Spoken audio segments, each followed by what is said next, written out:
Ganga academy YouTube channel में आपका हार्दिक स्वागत, वंदन एवं अभिनंदन। दोस्तों, पिछले वीडियो में हमने देखा है कि ऋग वैदिक काल के विषय में हमने पढ़ा। इस वीडियो में हम उत्तर वैदिक काल के, जिसका टाइम पीरियड 1000 BC से 600 BC है, के सामाजिक स्थिति के विषय में अध्ययन करेंगे। हमने देखा था ऋग वैदिक काल के अंतर्गत जो सामाजिक व्यवस्था थी वो कर्म आधारित थी, जबकि उत्तर वैदिक काल में जो वर्ण व्यवस्था है वह जाति का स्वरूप ग्रहण कर लिया। अर्थात वर्ण व्यवस्था कर्म के आधार पर निर्धारित न होकर के उत्तर वैदिक काल तक आते आते जो वर्ण व्यवस्था, वर्णों का निर्धारण उत्तर वैदिक काल में कर्म के आधार पर न होकर के जाति के आधार पर होने लगा। अर्थात कर्म पर आधारित वर्ण व्यवस्था ने उत्तर वैदिक काल में जाति व्यवस्था का स्वरूप ग्रहण कर लिया। अर्थात अब लोगों की जाति वर्ण का निर्धारण जाति के द्वारा होने लगा, कर्म के द्वारा नहीं। अर्थात वर्ण व्यवस्था में कठोरता आ गई, वर्ण व्यवस्था में जटिलता आने लगी। जो इस जटिलता ने जो है उत्तर वैदिक काल में वर्ण व्यवस्था को जाति पर, जन्म के आधार पर निर्धारित करना प्रारंभ कर दिया। अर्थात जो वर्ण व्यवस्था है वो अनुवांशिक होने लगी। वैश्य का पुत्र वैश्य, शूद्र का पुत्र शूद्र, ब्राह्मण का पुत्र ब्राह्मण होने लगा। इस तरह हम देखेंगे कि वर्ण व्यवस्था उत्तर वैदिक काल में कठोर होने लगी। उत्तर वैदिक काल में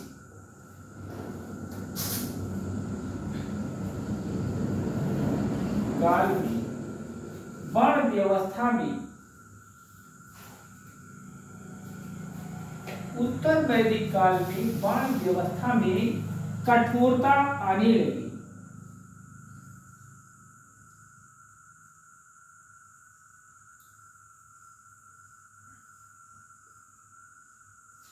वर्ण का निर्धारण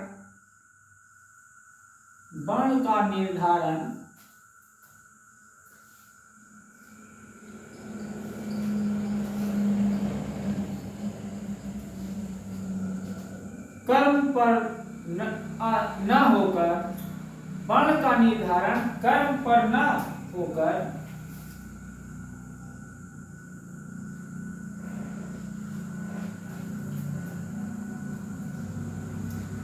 जाति के आधार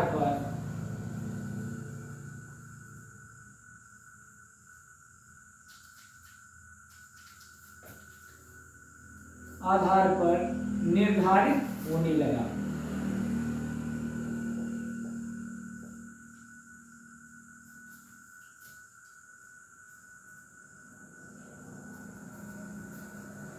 अर्थात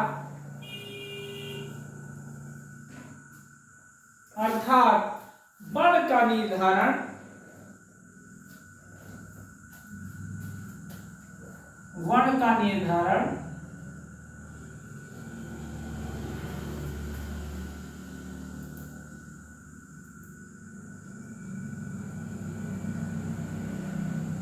जाति के आधार पर होने लगा।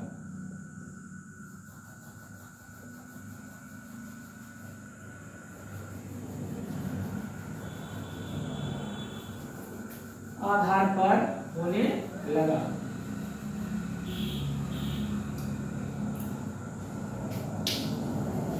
व्यवसाय का चयन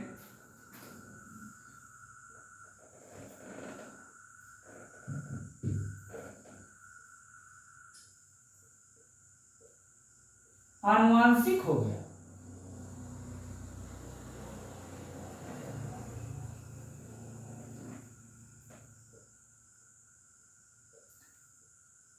लोगों ने जो व्यवसाय करना प्रारंभ किया उत्तर वैदिक काल में, यह जैसे वैश्य का लड़का ही व्यापार करता था,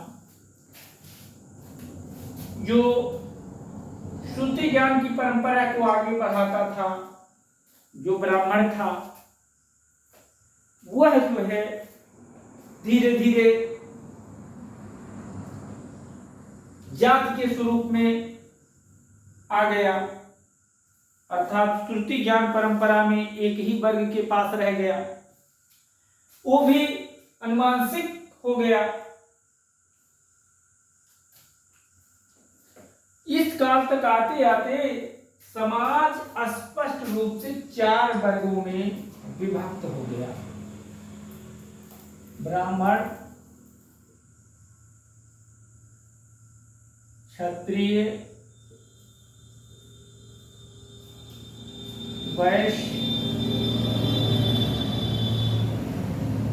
और शूद्र।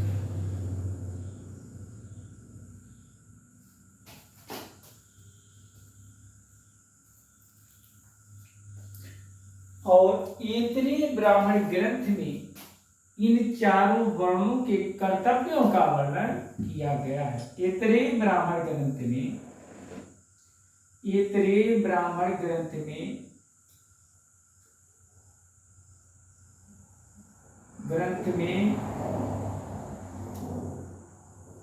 इन चारों वर्णों के कर्तव्यों का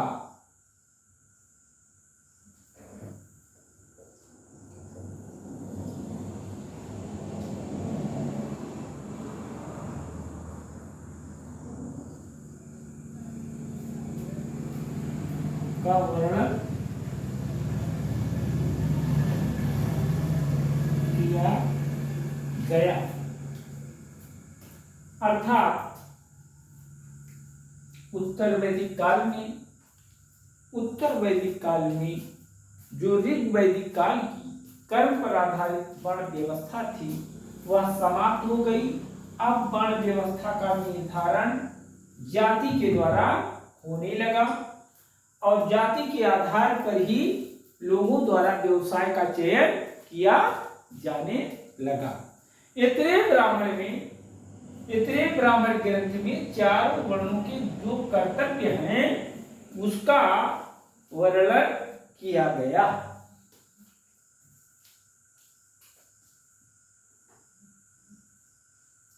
कर्मकांडों और यज्ञों का प्रचलन बढ़ा उत्तर वैदिक काल तक आते आते। कर्मकांडों और यज्ञों का प्रचलन बढ़ा जिससे समाज में ब्राह्मणों का प्रभुत्व बढ़ता चला गया। उत्तर वैदिक काल में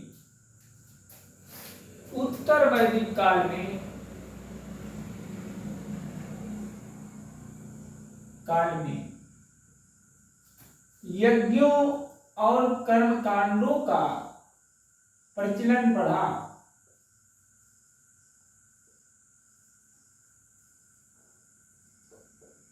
यज्ञों और कर्मकांडों का प्रचलन बढ़ा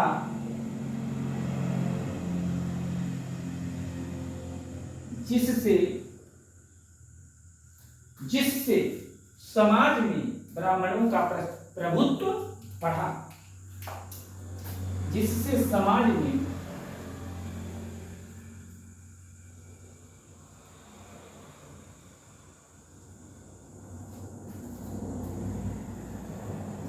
ब्राह्मणों का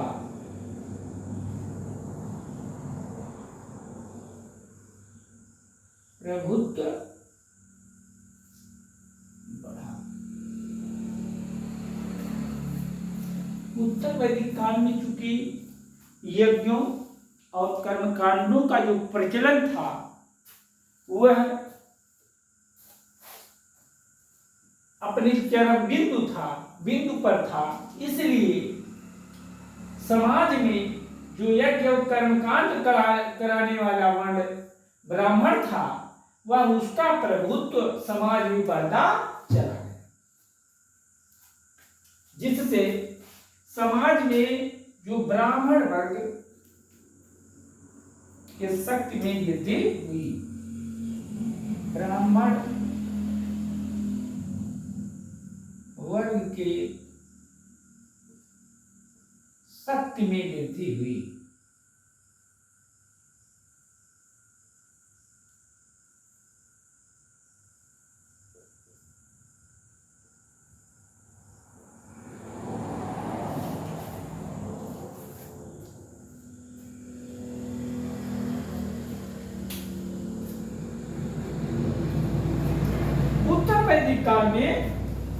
उत्तर वैदिक काल में ब्राह्मण, क्षत्रिय, वैश्य और शूद्र का उत्तर वैदिक काल में ब्राह्मण, क्षत्रिय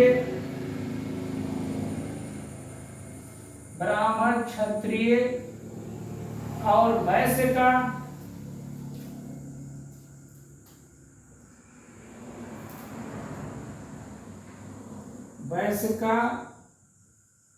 उपनयन संस्कार किया जाता था।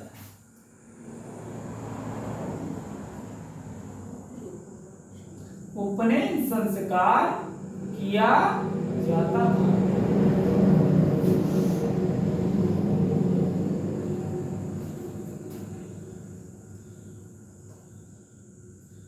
शूद्रों का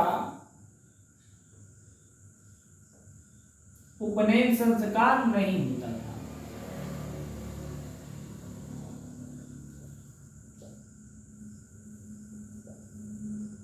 उपनयन संस्कार नहीं होता था।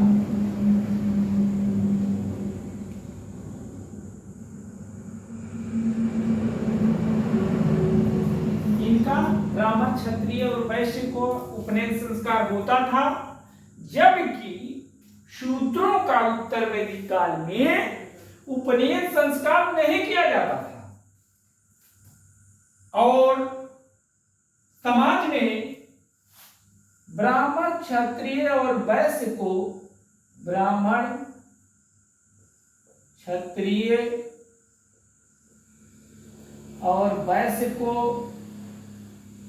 इन तीनों को क्या कहा गया है? द्विज कहा गया। इनको द्विज कहा जाता था, क्योंकि इनका उपनयन संस्कार ब्राह्मण, क्षत्रिय और वैश्य का होता था। यह यज्ञोपवीत धारण करते थे, जबकि शूद्र वर्ण का उपनयन संस्कार नहीं किया जाता था।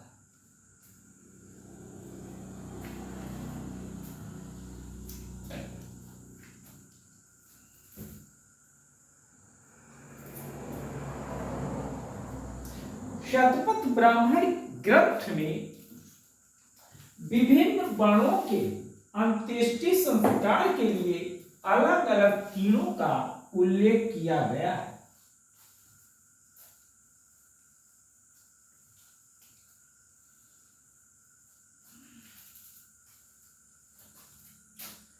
शतपथ ब्राह्मण ग्रंथ में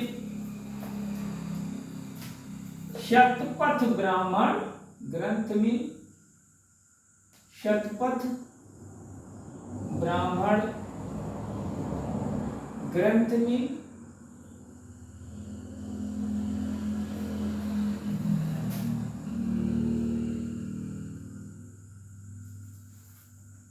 विभिन्न वर्णों के लिए अलग अलग वर्णों के लिए अलग अलग वर्णों के अंत्येष्टि संस्कार के लिए अंत्येष्टि संस्कार के लिए अंत्येष्टि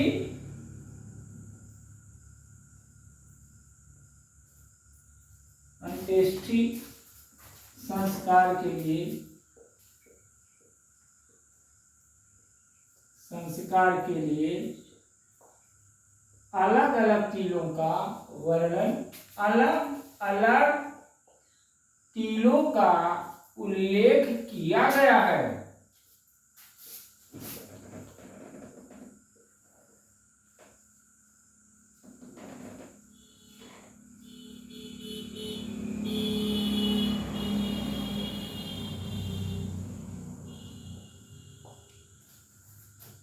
शतपथ ब्राह्मण ग्रंथ में अलग अलग वर्णों के अंत्येष्टि संस्कार के लिए अलग अलग तीरों का उल्लेख किया गया है।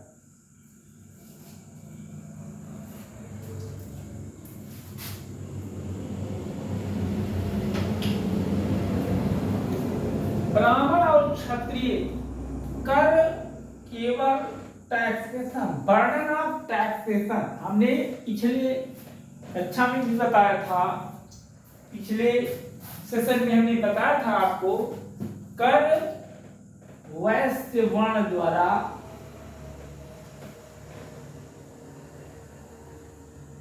ही दिया जाता था।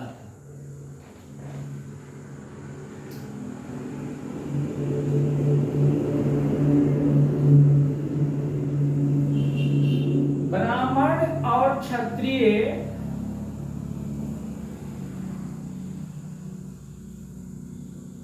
वैश्य वर्ण द्वारा, क्षत्रिय वैश्य द्वारा दिए गए कर पर निर्भर थे।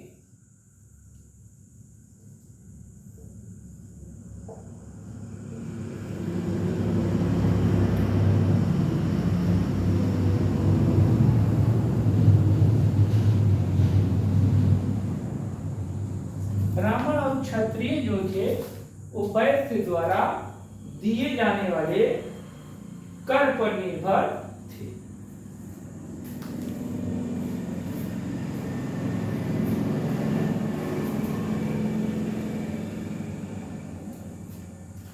क्योंकि लोहे का हम देखते हैं कि उत्तर वैदिक काल तक आते आते लोहे का आविष्कार हो गया था। लोहे के आविष्कार ने जो कृषि में क्रांतिकारी परिवर्तन लाया, जो कृषि में क्रांतिकारी परिवर्तन आया, जिसके कारण अब जो है युद्ध के लिए भी शस्त्र निर्माण किया जाने लगा, जिससे लोगों के जीवन में स्थायित्व की भावना आई और कृषि का विकास।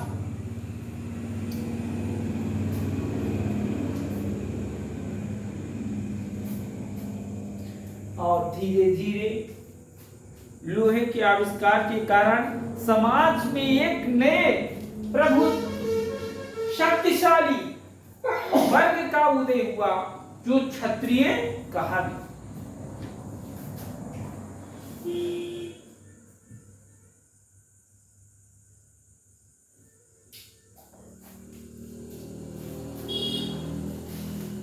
अब आपको क्लियर होना चाहिए कि लोहे के आविष्कार, लोहे का प्रयोग प्रारंभ हुआ, लोहे का उत्तर वैदिक काल में लोहे का प्रयोग, लोहे के प्रयोग ने, क्योंकि लोहे का आविष्कार हो चुका था, लोहे का प्रयोग प्रारंभ हुआ, जिससे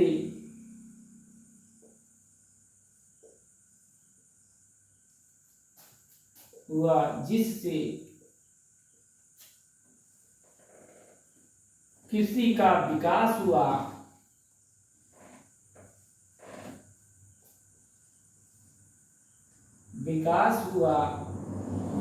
और समाज में एक शस्त्रधारी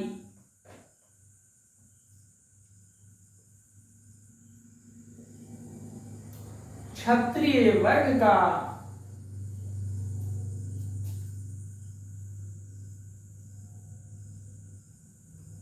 उदय हुआ।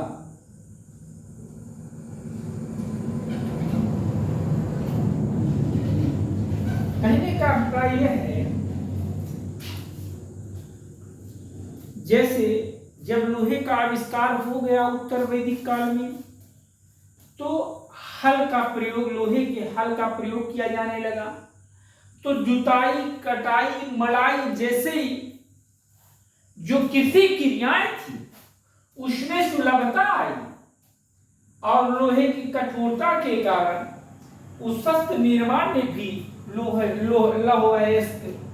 अपना महत्वपूर्ण योगदान देने लगा। शस्त्र निर्माण भी लोहे से किया जाने लगा। तो एक समाज में एक नए शस्त्रधारी वर्ग का उदय हुआ, जिसे क्षत्रिय कहा गया।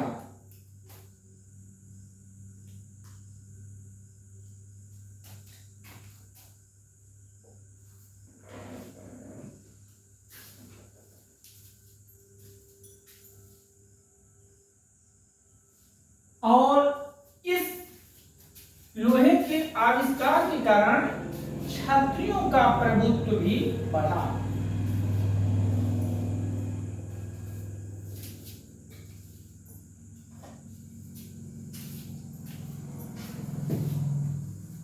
जैसा कि हम जानते हैं, जो ऋग वैदिक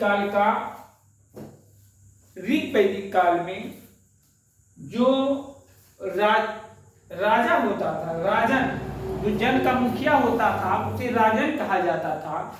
उसे बलि, उपहार लेने के कारण उसको बलिहर कहा जाता था, जिससे आय का 16वां भाग बाद में निर्धारित हो गया।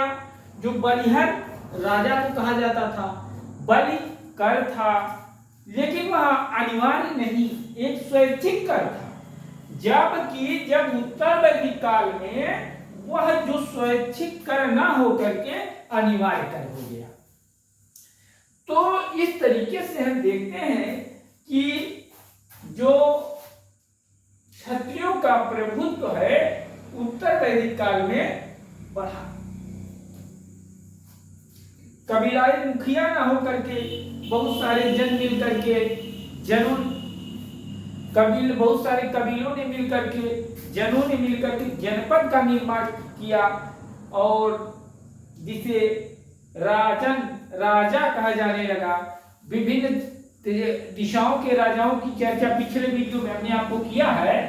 तो इस तरीके से लोहे के प्रयोग से क्षत्रियों का जो प्रभुत्व था वह बढ़ा, एक शक्तिशाली नए क्षत्रिय वर्ग का उदय हुआ।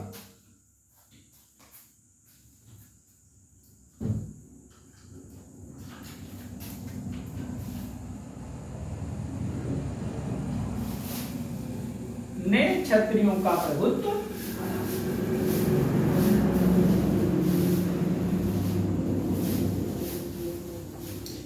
छांदोग्य उपनिषद में दासों को क्षत्रिय माना गया।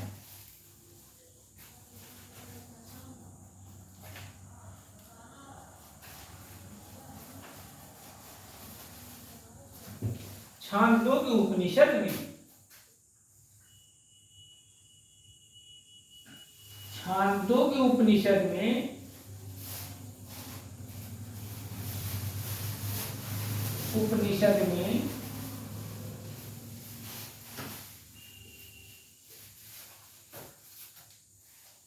दासों को संपत्ति माना गया है। दासों को संपत्ति माना गया है।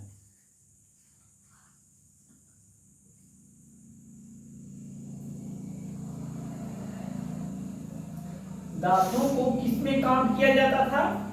जो स्लेव्स होता था, जो दास होता था उत्तर वैदिक काल में, छांदोग्य उपनिषद में दासों को क्या माना गया? एसेट माना गया। क्या?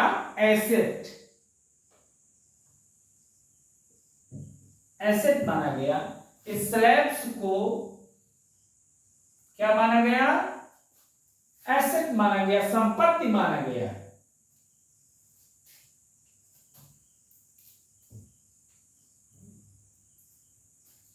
बृहदारण्यक और छांदोग्य उपनिषद में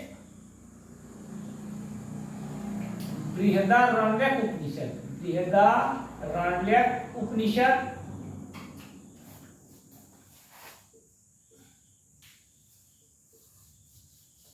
उपनिषद और छांदोग्य उपनिषद में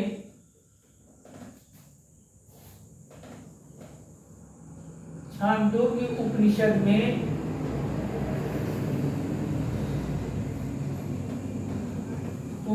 में कहा गया है, क्या कहा गया है कि ब्रह्मलोक में सभी समान हैं। ब्रह्मलोक में सभी समान हैं।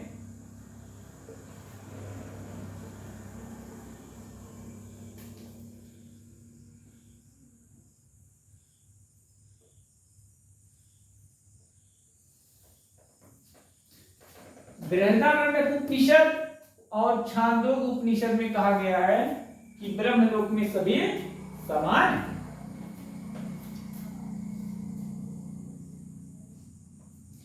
चांडाल को भी यज्ञ का अवशेष पाने का अधिकारी माना गया है।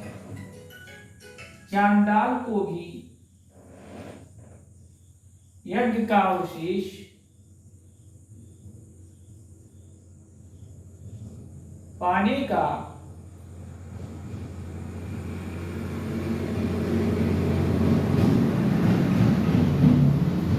अधिकारी माना गया है।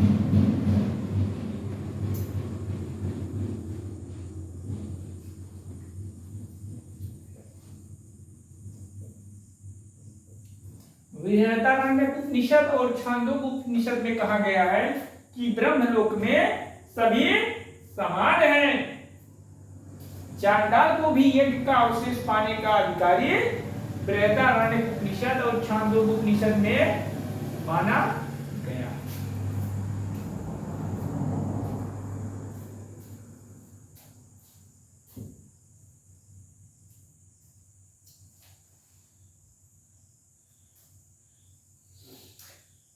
वाजसनेयी संहिता, वाजसनेयी संहिता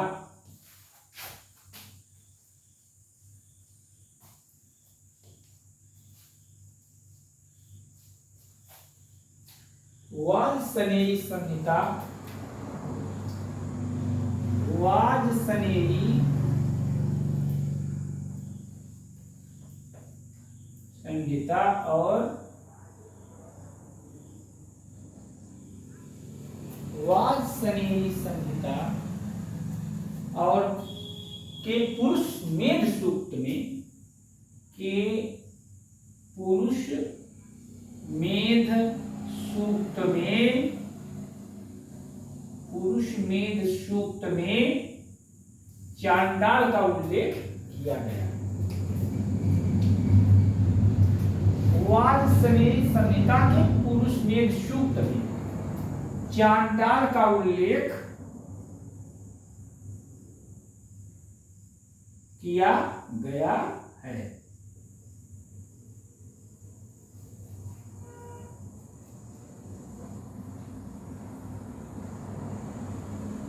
ये है आपका कि वाजसनेयी संहिता का जो पुरुष मेध सूक्त है, इसमें चांडाल का उल्लेख किया गया।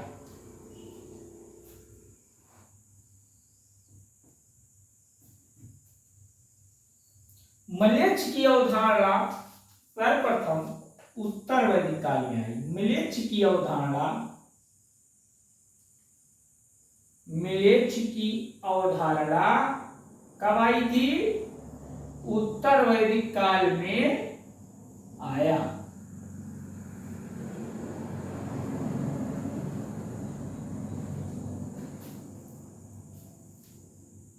म्लेच्छ की अवधारणा जो है का उल्लेख सर्वप्रथम उत्तर वैदिक काल में आता है।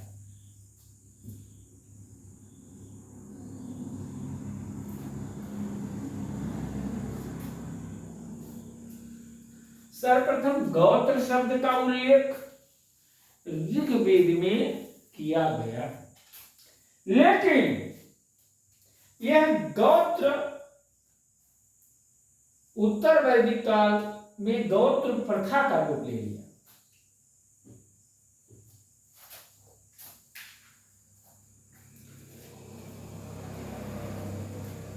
गौत्र शब्द सर्वप्रथम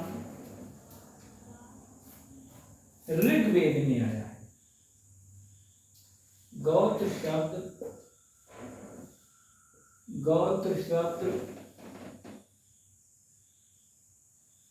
सर्वप्रथम ऋग्वेद में आया है।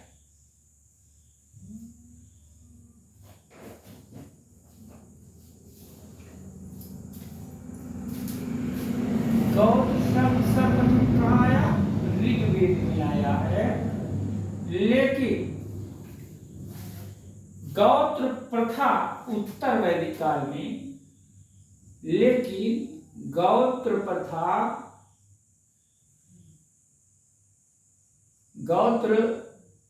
प्रथा उत्तर वैदिक काल में स्थापित हुई। गौत्र प्रथा कब स्थापित हुआ?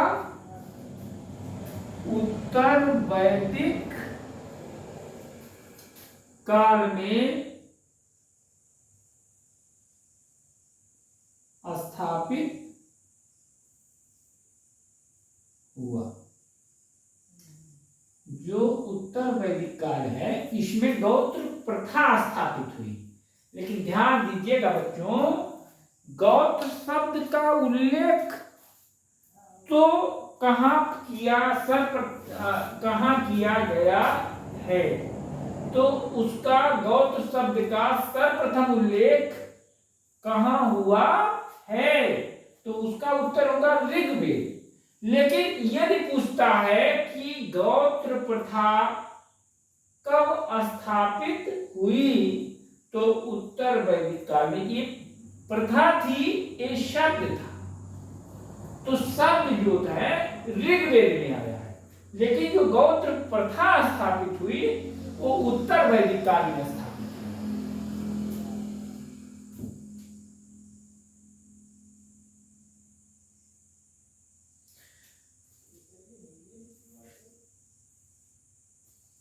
गौत्र शब्द का एक कुल, गौत्र शब्द का गौत्र प्रथा, गौत्र का एक वंश,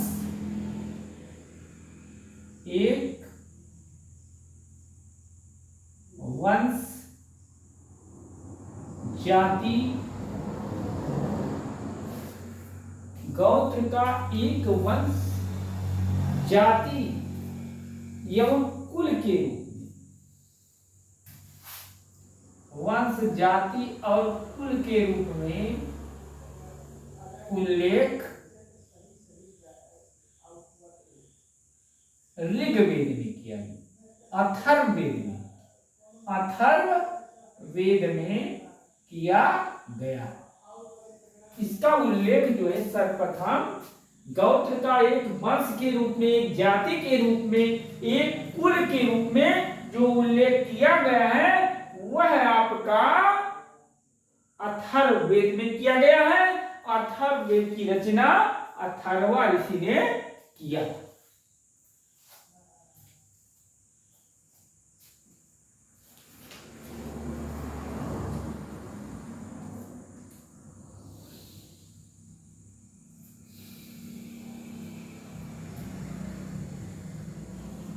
जो आश्रम व्यवस्था थी, आश्रम व्यवस्था की स्थापना उत्तर वैदिक काल में, आश्रम व्यवस्था उत्तर वैदिक काल में स्थापित हुई।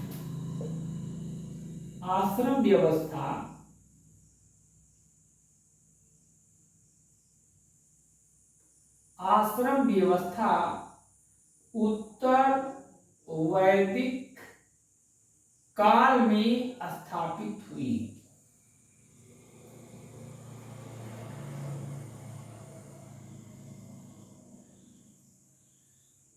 जो आश्रम व्यवस्था है यह उत्तर वैदिक काल में स्थापित हुई। और सर्वप्रथम छांदोग्य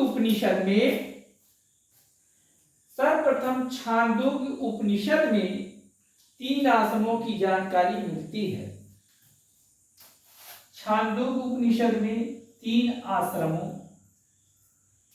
ये देखो तीन आश्रमों का उल्लेख छांदोग्य उपनिषद में किया गया है। जैसे ब्रह्मचर्य, एक ब्रह्मचर्य आश्रम था, ब्रह्मचर्य, गृहस्थ, और गृहस्थ के बाद आपका होता था वानप्रस्थ। वानप्रस्थ मन में, वन में, प्रस्थ माने चले जाना, लोग वन में चले जाते थे। गृहस्थ ये ब्रह्मचर्य जीवन व्यतीत करते थे 0 से 25 ईयर तक, और 25 के बाद यहाँ 50 ईयर तक चलता था गृहस्थ। 50 के बाद 75 तक चलता था, वर्षों तक चलता था आपका वानप्रस्थ। वानप्रस्थ आश्रम, वानप्रस्थ माने प्रस्थान करना, वन को चले जाना, वन को चले जाना क्या कहलाता? वानप्रस्थ, प्रस्थान करना। गृहस्थ माने घर में ही रहना। ब्रह्मचर्य इंद्रियों पर नियंत्रण रखते हुए 0 से 25 वर्ष तक जो है क्या करना? ब्रह्मचर्य पूर्वक जीवन व्यतीत करना, ये ब्रह्मचर्य आश्रम था। तो पहला हुआ आश्रम, ये थे, ये दिया गया है। आश्रम व्यवस्था की चर्चा छांदोग्य उपनिषद में किया गया।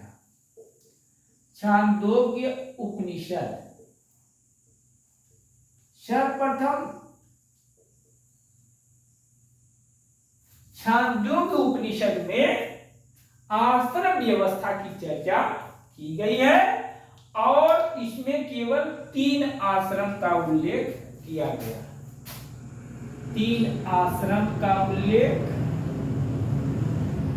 3 आश्रम का उल्लेख छांदोग्य उपनिषद। छांदोग्य उपनिषद में 3 आश्रमों का उल्लेख किया गया। तो इन तीनों आश्रमों में पहला था ब्रह्मचर्य 0 से 25, गृहस्थ 25 से 50 ईयर, वानप्रस्थ 50 से 75। तो ये हो गया छांदोग्य उपनिषद में। और जबकि जबालोपनिषद में,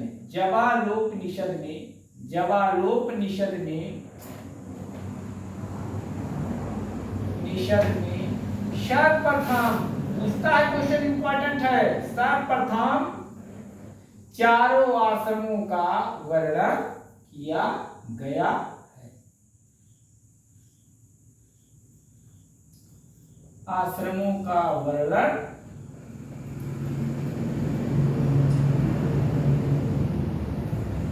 चारों आश्रमों का वर्णन जबालोपनिषद में किया गया। और चौथा आश्रम जो संन्यास था, इस संन्यास आश्रम, पूर्णतः विरक्त हो जाना संसार से, ये संन्यास आश्रम की भी चर्चा इसमें मिलती है। ये 3 आश्रम तो मिलते ही हैं, ब्रह्मचर्य, गृहस्थ, वानप्रस्थ आश्रम। उसके बाद चौथा आश्रम संन्यास आश्रम था, जिसकी चर्चा बाद में सर्वप्रथम जाबालोपनिषद में चारों आश्रमों का वर्णन किया गया।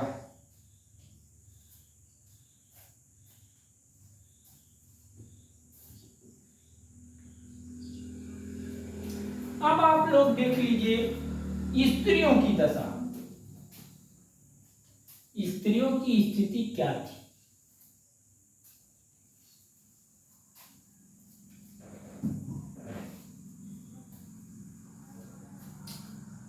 स्त्रियों की दशा, स्त्रियों की स्थिति क्या थी? स्त्रियों की स्थिति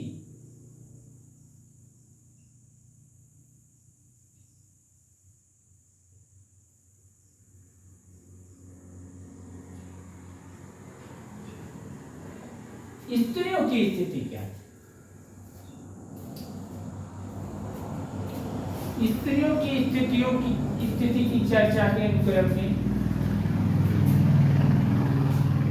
उत्तर वैदिक काल में हमने देखा था, ऋग वैदिक काल में ये स्त्रियों के कुछ संपत्ति संबंधी अधिकार थे।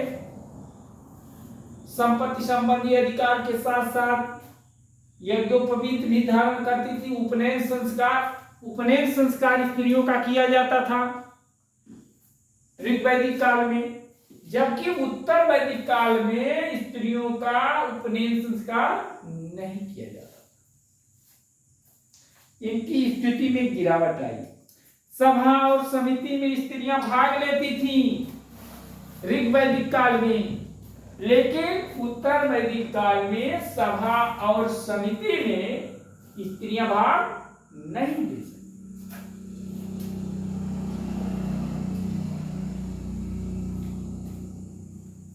अथर्ववेद में स्त्रियों के जन्म पर, स्त्री के जन्म पर, बालिका के जन्म पर खिन्नता व्यक्त की गई है। पुत्री के जन्म पर खिन्नता व्यक्त की गई है। अथर्ववेद में पुत्री के जन्म पर खिन्नता व्यक्त की गई है।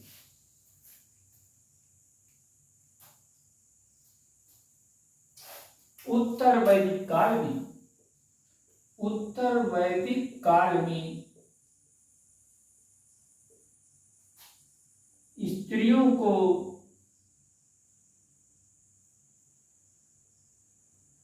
संपत्ति तथा उपनयन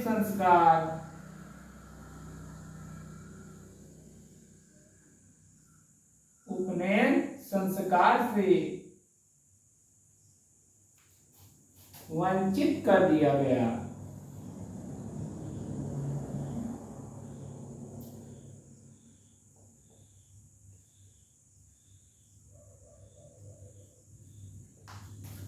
स्त्रियों को संपत्ति और उपनयन संस्कार से वंचित कर दिया गया उत्तर वैदिक काल तक आते। और सभा और समिति में भाग नहीं ले सकती।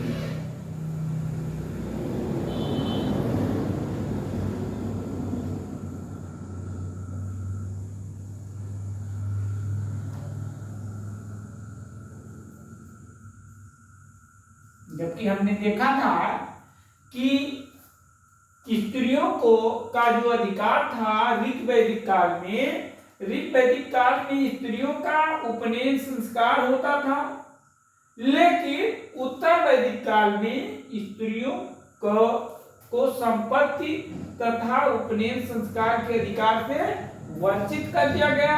हमने जो है पूर्व वैदिक काल या ऋग वैदिक काल में देखा था कि जो स्त्रियां थी वह सभा और समिति नामक संस्थाओं में भाग लेती थी, लेकिन अब उत्तर वैदिक काल में यह सभा और समिति में भाग नहीं ले सकती।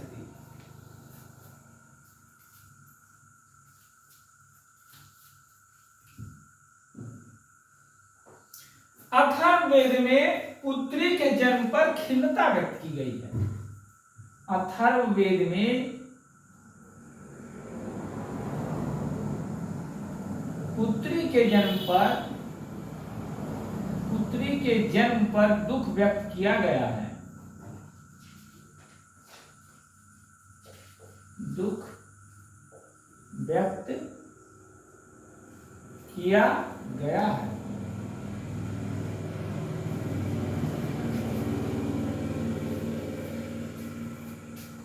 पुत्री के जन्म पर दुख व्यक्त किया गया है।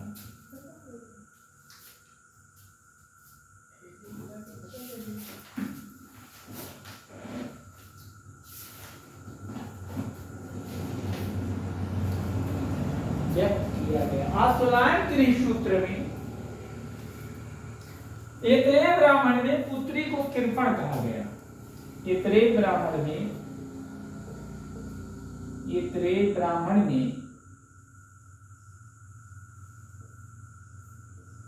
पुत्री को कृपण कहा गया है।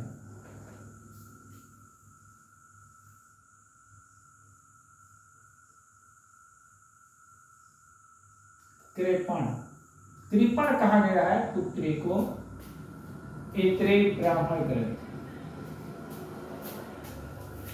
अथर्ववेद में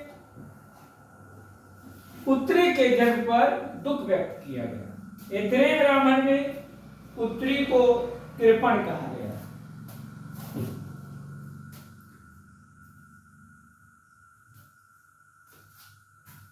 इससे साथ ही साथ ऐत्रेय ब्राह्मण में पुत्री को कृपण कहा गया, साथ ही साथ समस्त दुखों का कारण माना गया।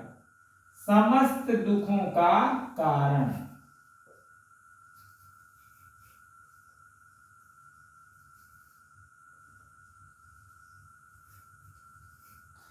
इस तरीके से हम देखते हैं कि स्त्रियों की स्थिति में गिरावट आई। हालांकि कुछ ऐसी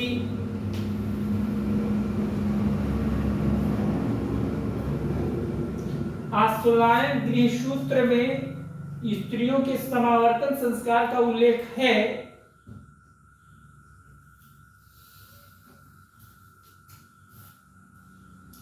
जबसे कुछ विदुषी स्त्रियां ऐसी होती थी, उत्तर वैदिक काल में भी हुई हैं, जिन्होंने जो है पुरुषों को बहुत चैलेंज दे दिया है, चुनौती दिया। जैसे गार्गी ने राजा जनक के दरबार में, गार्गी ने राजा जनक के दरबार में, गार्गी ने राजा जनक के दरबार में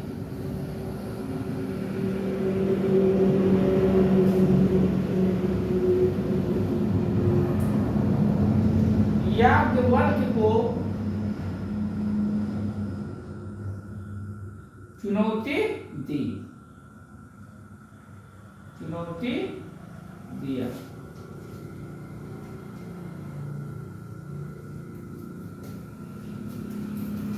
ये भी पॉइंट की इंपॉर्टेंस है।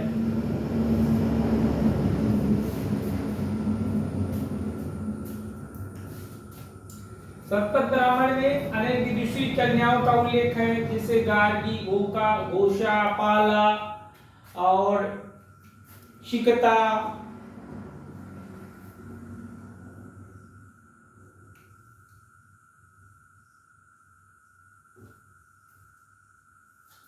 अथर्ववेद में ही कहा गया है कि पत्नी गृह की स्वामिनी होती है और पुरुष के साथ यज्ञ में भाग लेती।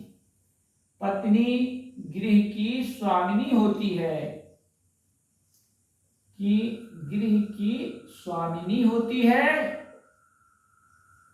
स्वामिनी है और पुरुष के साथ यज्ञ में भाग लेती थी। पुरुष के साथ यज्ञ में भाग लेती थी। हालांकि स्त्रियों को उत्तर वैदिक काल में भी माता के रूप में सम्मान प्राप्त था।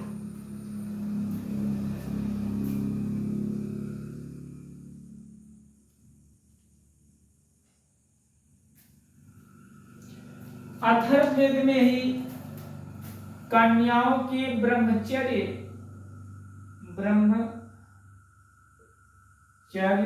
पालन का वर्णन, कन्याओं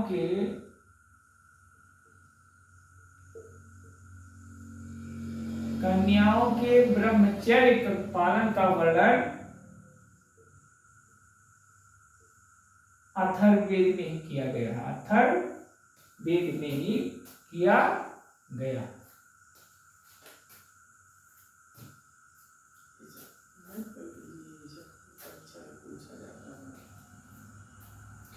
भगवत गीता में स्त्रियों को शूद्र के समान बताया गया।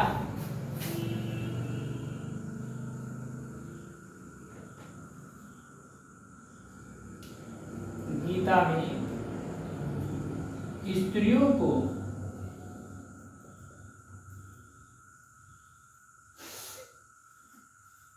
शूद्र के समान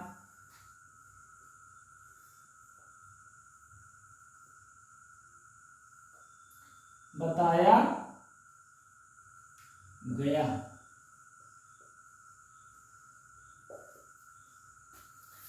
जो भगवत गीता है इसमें जो है स्त्रियों को शूद्र के समान बताया गया। गृह सूत्रों में 16 संस्कारों का उल्लेख। गृह सूत्रों में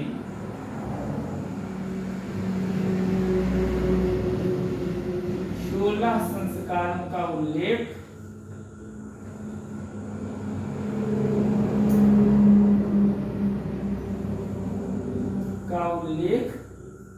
या वर्णन किया गया है, उल्लेख है। गृह सूत्रों में आपके 16 संस्कारों का उल्लेख किया गया।